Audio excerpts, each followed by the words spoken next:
C, and I'll let you do the rest of the talking. How's that? Okay, that works. Okay. Yeah, so we've done this a few times. I've seen a couple of you guys here before, from the last time I was here, maybe. But we just want to come and kind of just review why we do the METS testing that we do, kind of the history behind it, to kind of clear up any questions you guys have for us. Basically, the reason why we do it,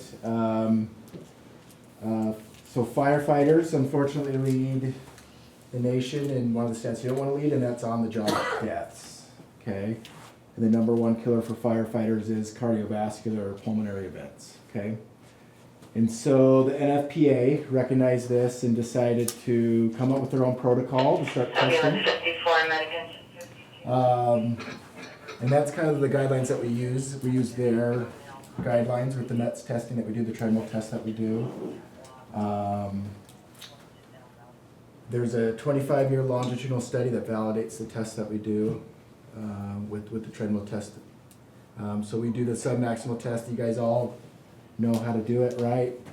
The reason why we do that test is it's safe. It's a lot safer than doing like the 1.5-mile run that some departments still do, and it does validate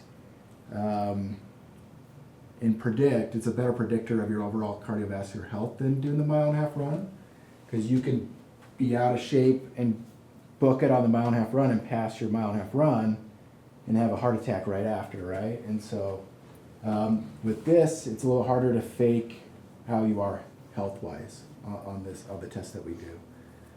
We do use, there's a lot of questions about like what actually goes into the calculation for the METS test that we do and the score you get. And the only factors that go into it are your time on the treadmill, your age, and your BMI, okay? So your height and your weight, okay? We do a body fat percentage, right? We do the squeezing with the calipers, but that does not go into your METS score at all. That's just for your basic knowledge, so you guys can kind of track that year to year, okay? So that doesn't actually do anything with your score on the METS test, okay? Do you guys know what the METS score is?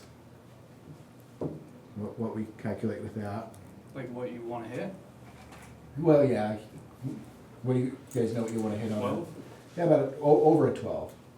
And the reason why that number is, and I have to actually pull up there. I can never keep stats and stuff in my head, but so if you score less than a 12, you're 2.8 times more likely to have an injury on the job, and that's any injury. And you have an average of 19 more poor health days, and that's that study that the NFPA did. And so that's why we shoot for a 12 or above with the firefighters. I know you guys cut off, I think, is 10, but 12 and above is even better. And if you can increase your score on that test by just 1 point, so if you go from like a 10 to 11, you're 13 to 15% more, less likely, I guess not more, but less likely to have like a heart attack or stroke. So. Where can we get that study? You can forward it to like Scott or one of you guys if you want. Yeah. What helps increase your numbers most? Like to go from the easiest way is losing weight. Okay, so the less weight and mass you have to move, the less stress on your heart. Okay, so that's the easiest way to increase your score. So I guess let's just say I'm Briggs and that I'm like 4% body fat, and my BMI is higher because I'm mostly muscle. How heavy does that weigh into your score? Because it doesn't differentiate between fat and muscle because neither does your heart when you're working, right? You could be healthy like a bodybuilder, but if you're super massive, right, you still have to move like a tank, right? It costs more gas, more energy to move a tank than it does like a little car, right? And so it doesn't differentiate either way. So you still have to, the more mass you have, the more stress on your heart, theoretically, right? But if the healthier, the more muscular you are, I mean, if your cardiovascular health is good, you should last longer on the treadmill too, right? So. initially they were saying that your really high scores, your 14s and above, were also bad too because you needed more muscle. We don't want you too high. It's hard for some people because that's just the way your genetics are, right? You just are gonna score 14 range, no matter what, right? Is that your risk of cardiovascular injury? Yeah, is gonna be low when you're 14. You might put yourself at risk for maybe more, like a back strain, something like that, right? Because your guys' job's different. You guys gotta have both. You gotta have the strength and the endurance, right? Whereas some other people might not need to in their jobs. So being too high could be an issue too, but more, not so much heart stuff, but maybe pulling a muscle, something like that on the job. What's considered too high? Like 16, 17, right? You're probably okay like 14s, right? You're still gonna be good. It just, you wanna make sure you're not just focusing on cardio, right? You gotta have that strength too as well. That's kind of why we're telling you not to go too high. So.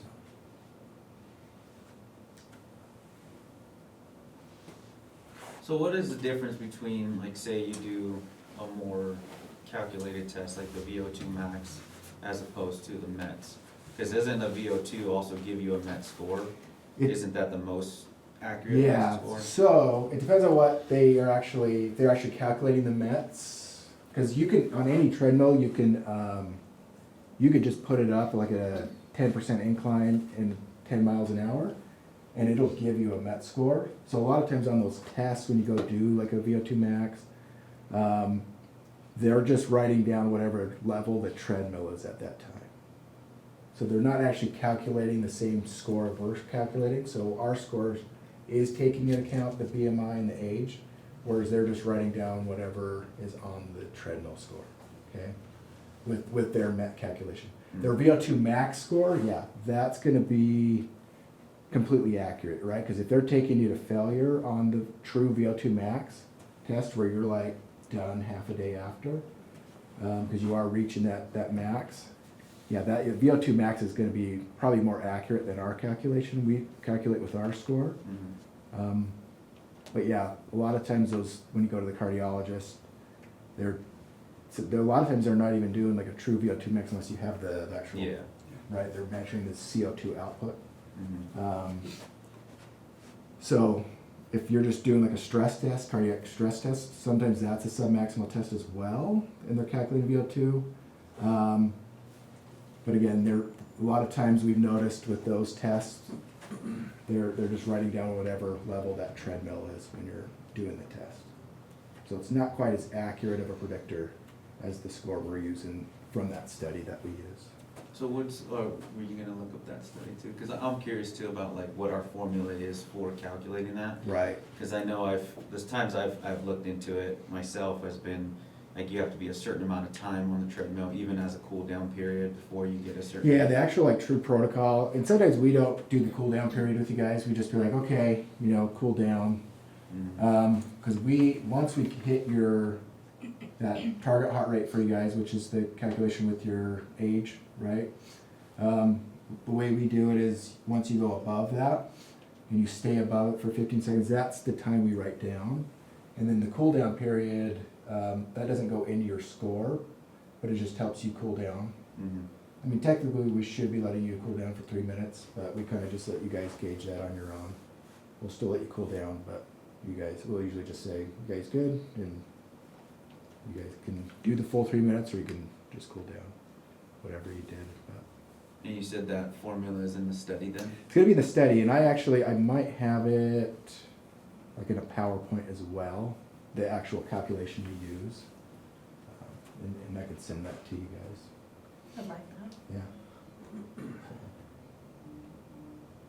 So, yeah. I guess most of the debates we've had with people in the METS testing has been the whole, some people are stronger than others, and you know how you were Right. talking about the different scores and the ranges, but also some people are bigger than others in general, can move a lot of mass, but just they're not gonna do a lot of, long-term cardiovascular work in a sense. Or their Right. cardiovascular's fine at a certain range, Right. right, at a certain degree. Yeah. And I guess our biggest debate is how is it the most accurate and the best type of testing for us when it comes to different shapes and sizes that we have. Yeah. And I know cardiovascular is one thing. Right. And we can all do better at that, 100%. But also in just being a different shape and a size, sometimes it just, Yeah.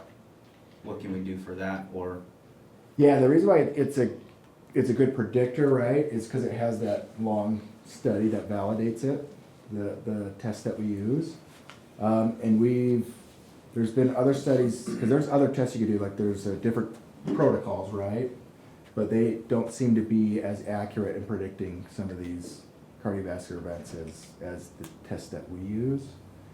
So that's why it's kind of a better test, because it's cheaper to do than having everybody do like a VO2 max. Because yeah, everyone could do a VO2 max test. But that's gonna be like $300, $400 per person versus like $40 that we do, right? And when you do a VO2 max, you're kind of done for the rest of the day kind of thing, because you should be exhausted from that test. Whereas ours is a sub-maximal test. And it's more of a predictor, right, of that. So, but yeah, unfortunately, like, yeah, some people are just built genetically different, right? Bigger. But again, what we're using this test for is a predictor for overall kind of cardiovascular health, right? So that's that score that we're getting. And you guys, a lot of you guys are younger, might not be, and bigger, right?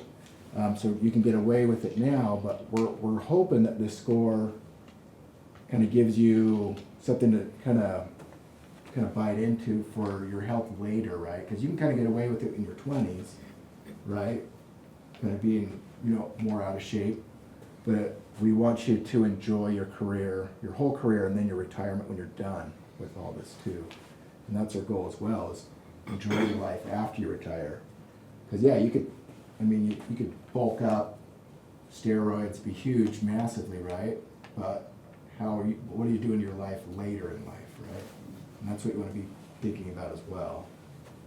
Want to be careful not to just focus on kind of the bodybuilding aspect. So. Can't remember, did you say, so you wanted to hit the score of 12, right? Did you say how many more, or how much more likely somebody is to have cardiovascular disease if you're under 12? I think under 12, yeah, it's 2.8% more likely to get any on-the-job injury. And I think you're 1.13 times more likely to have a cardiovascular event below 12. Times, 1.3 times. I know you mentioned that in this test you don't really calculate the recovery in this, but how much, if you're able to recover faster after getting to your ideal heart rate, how does that show your I think it just likelihood? shows that, yeah, your training's better, right, with your cardiovascular training, that if you can recover faster, right? But again, it doesn't go into this calculation at all. It's just how long did it take to get to that target heart rate. And that's why we don't just take you to that point, because some people will spike, right? Their heart rate will spike anytime we change speed or the elevation or incline on the treadmill, but then they kind of stabilize and come back down and then spike, come down. So that's why we make sure we do like the 15 seconds above your target rate before we record your score.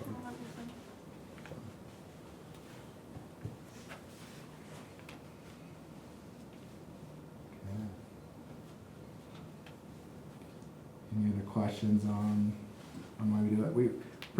We want to do it so that you guys can just kind of be healthier, right? We don't want to use it as a punishment at all. I know sometimes it probably feels that way, but we want it to just, for you guys to take and run with it, to kind of take control of your health for yourselves now and in the future, right? And that's why we've been doing it for, I don't know, with Lake City, I think 2016, I think maybe when we started, so. So it's good to kind of check those trends, like, okay, how are we doing? How have I done versus when I was first joined, you know, versus now, right? Like, am I staying on top of my health, or am I letting myself get behind, so. Do we have a, let's say, because I know you said the calipers don't really factor into the scoring, right? But is there a more accurate way we can measure BMI as opposed to Like using actual calipers or using- just using weight and height? You know, because I know there's other Um, methods, but is there something that's still cost effective that we could probably? Possibly. I know there's different, like the body mass index, like you stand on the force plate, right, and it measures electricity conduction through your body. There's the, like the test that you use, like you get in the water, right, and it measures the volume change and stuff. We have the body scan. Yeah. Bod pod. BOD-POD, right? I don't think they're as cost effective to DEXA do, body scan but, comes here every year, I'm pretty sure. Do they? Runs it. And they're supposedly the most accurate body fat percentage testing. Yeah, that's gonna be more accurate than our caliper test, because because there are actually 7 points that you can do with the caliper testing, right? We just do 3, and we're just doing upper body, more for like privacy, because you got to do lower body ones as well. So we don't do the lower body ones. So it's fairly accurate. I would say our body fat percentage is fairly accurate that we use with the calipers. But Would there be any way to kind of, like, say we do the DEXA body scan and then do, like, kind of use those results with our MET scores or with? our again, that's testing? gonna measure just body fat Yeah. percentage.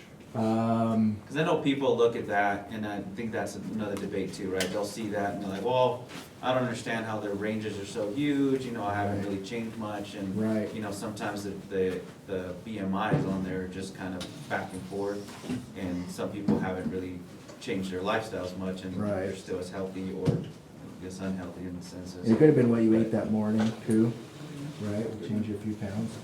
But the BMI is, I mean, that's just what goes into the calculation, right? Because that calculation for our MET score calculates the height and the weight. And again, that's just because of the more mass you have to move. Just whether it's fat or muscle, the more stress in your heart, period. kind of thing.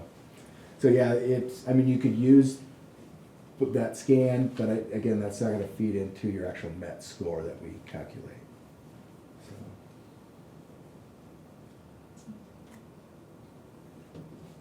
So you said at the beginning that you use the MET score so that we no longer have to do like a 1.5 mile run, those sorts of things. Yeah. Is it not recommended as far, like, are we supposed to be just doing the METs, or are we supposed to, as a fire department, we're supposed to be doing? I mean, you still wanna be running, Yeah. doing it, but as an actual like measure of your cardiovascular function, it's not that great of a predictor, right?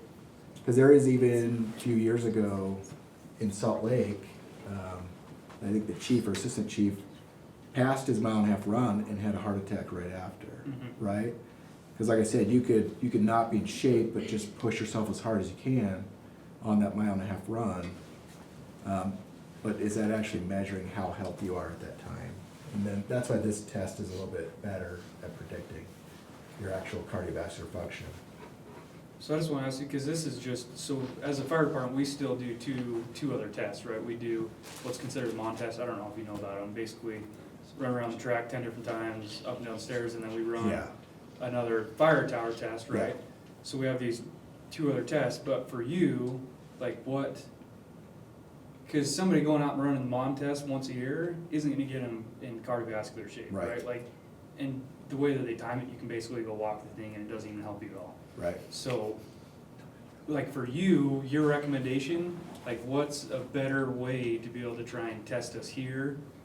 Like, Yeah, I'm not sure. I haven't- just idea, like this isn't necessarily having to do with the METS, this is just, Like, what's a better test like for our ability to do our job with yeah, besides these those other sorts of tests? things. Yeah, I'm not sure. I'm not sure on that. Because that's probably what they're using it more for, is like, can you do the basic to do your job, Yeah. right? With the tower test too, like, can you do that?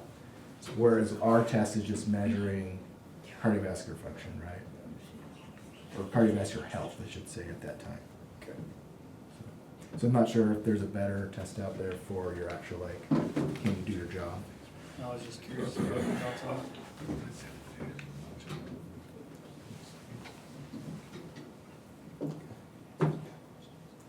Any other questions? Concerns? Yeah, so I'll look up, I can see if I can pull that study. Most of the information, I think, is in the appendix part. That might be more helpful. And then I'll see if I can find the actual calculation that we do for our METS test, and I'll send that. Yeah, 'cause some of that, so that information would be good for some of us that are on like the wellness team here. Yeah, So, you know, trying to convey the fact that either it's a great test and convince people why, you know, it's such a good test. So having to explain that stuff, get the science behind it would be the best thing for us. right. Because if we can't, you know, if I do my own research and I find certain things and, you know, I see inaccuracies with it, now it's hard for me to kind of sell it to other people.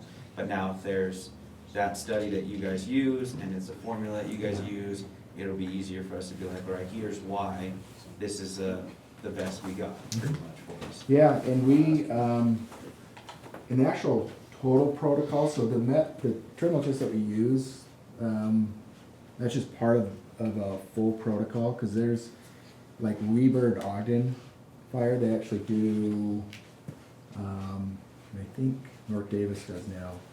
It's not just a treadmill portion, but there's a lifting portion, there's a vertical jump, there's push-up, sit-up component as well. I don't know if that would be something you guys would wanna do in the future, maybe. Cause then it's not just the cardiovascular function, but the strength component as well. So, That'd be pretty great. but I Maybe if don't know you- cost-wise, cause I don't know if budget, if that's a different budget. Jump would be like really beneficial for us, but it shows plus in this leg strength. Yeah. Yeah. It's just less stress. To your height. Hey, So- pound, it's a ratio, Yeah, pound yeah, yeah. inch for inch. Yeah, Pound for pound. That's what it is. Not good, pound for pound, we're there. we'll add some tallies on There, that. alright.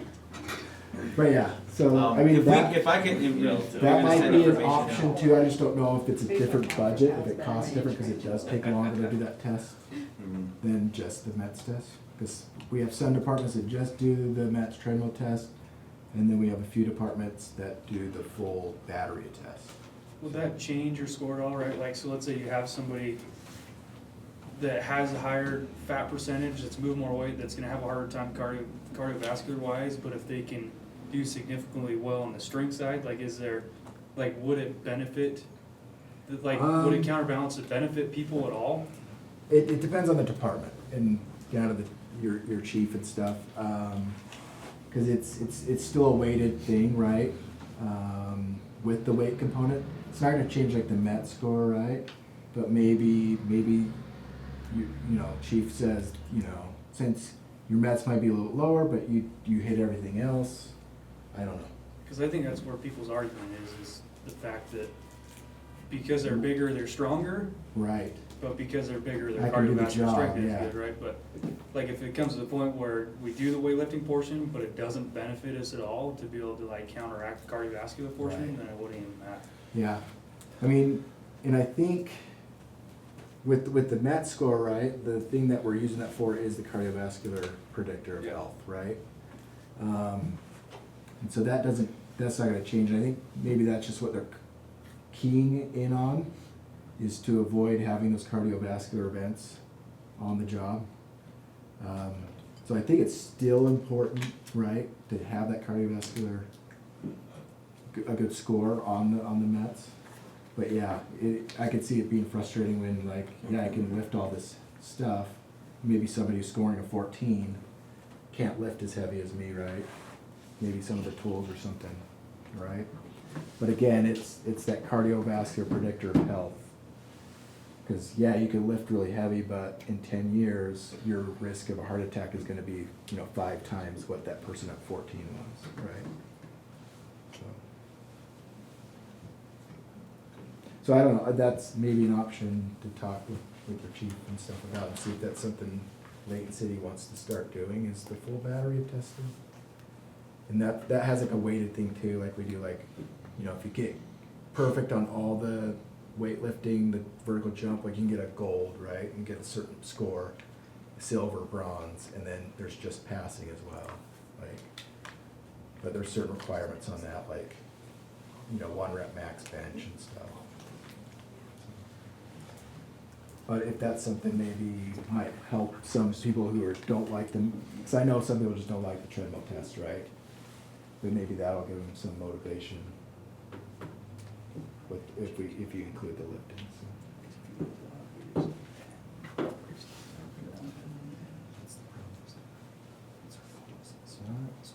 Anything else? Okay, well, thanks for letting us work with you guys, and because we just want to make you guys, part of our mission is, you know, help you guys live the healthiest lives possible, right? And so thanks for letting us, you know, help you with that, because you guys provide a great service for, you know, the city and the community, so yeah, any way we can kind of give back to you guys would be great, so. Thank you. Thank you. Thank you. Yeah, thanks for having me.